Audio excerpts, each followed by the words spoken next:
welcome to Grow with Angie. I'm Angie, and today is pruning day. With the iHarvest indoor gardening hydroponic system, you really don't need a lot of the tools that you would normally need when you're outside in your garden.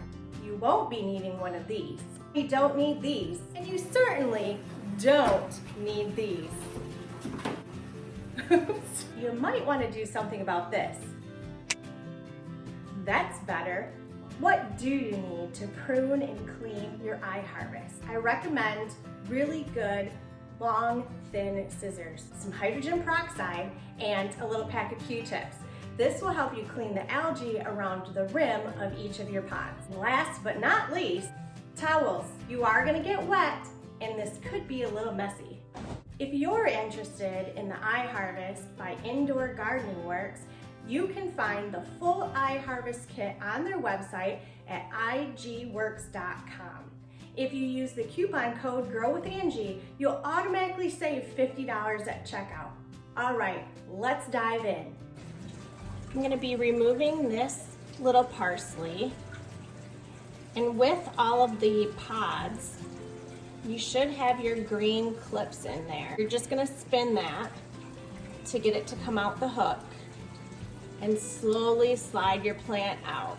I'm grabbing root from another plant, and that one has to be gently tucked back inside. And you can see how long that root is.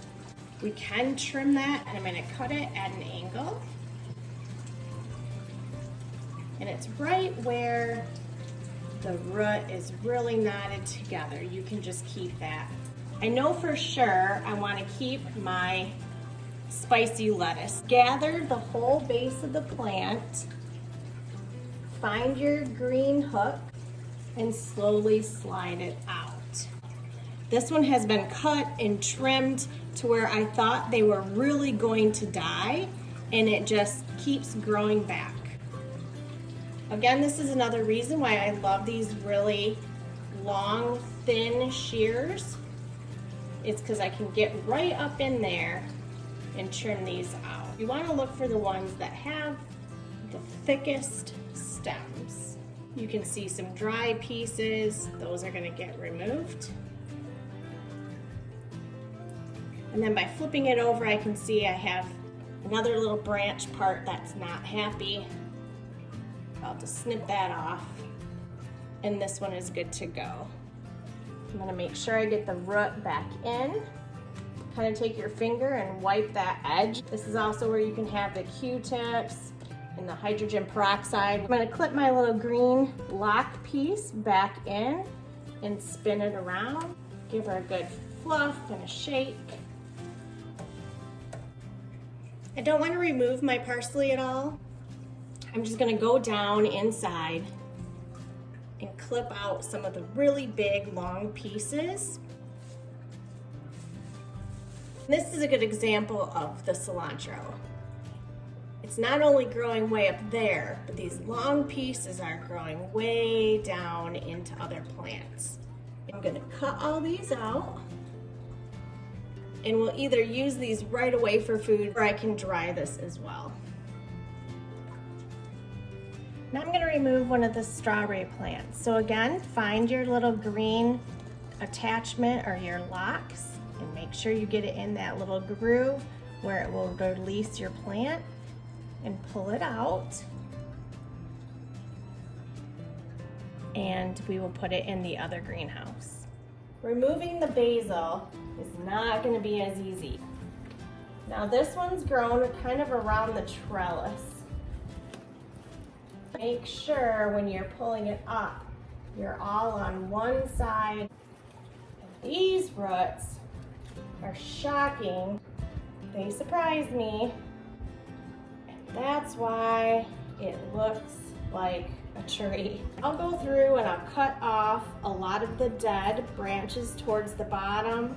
Some of the ones on the top that have, again, some of that crusty, they've probably been on there too long. We will get this one settled in at the top, and the rest of it that I'm going to trim back will hang upside down to dry.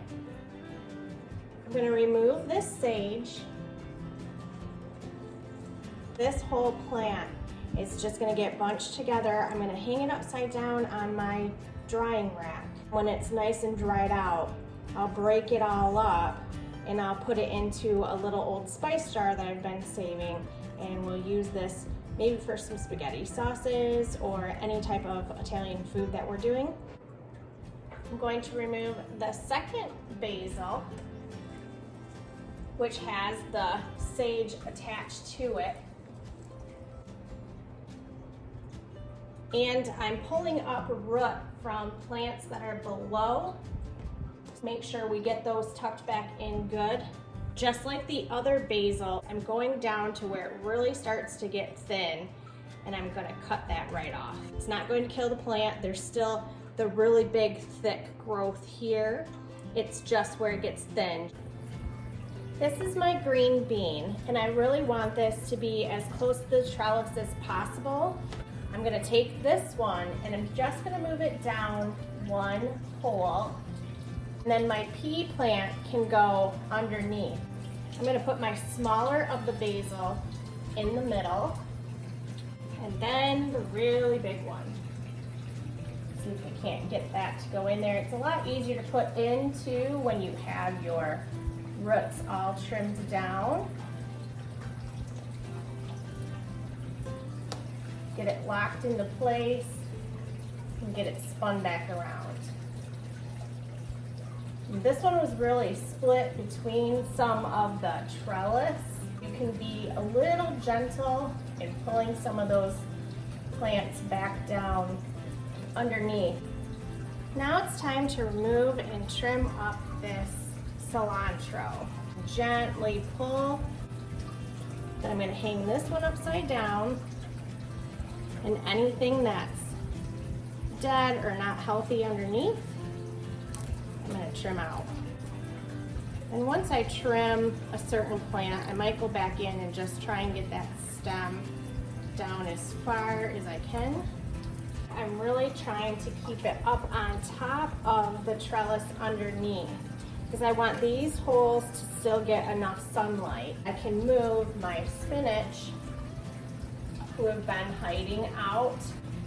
And this one has roots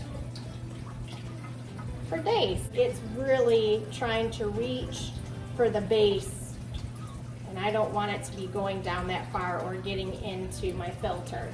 And now you can see they're gonna get so much more light here than where they were hidden back behind the cilantro on this side. This is my little tabletop greenhouse. I already had a couple reflector covers on them because they were getting a lot of algae.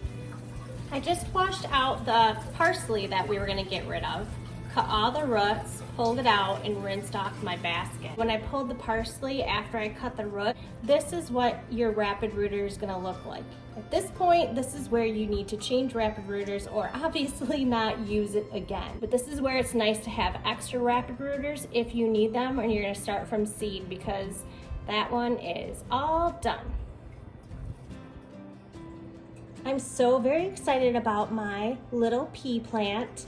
It took a little bit to get it started. I found that putting the pea pod down, or the seed down inside the pod so far that it just sat there and soaked and it would get mushy. So I didn't put it all the way down, and we finally got a little pea pod plant.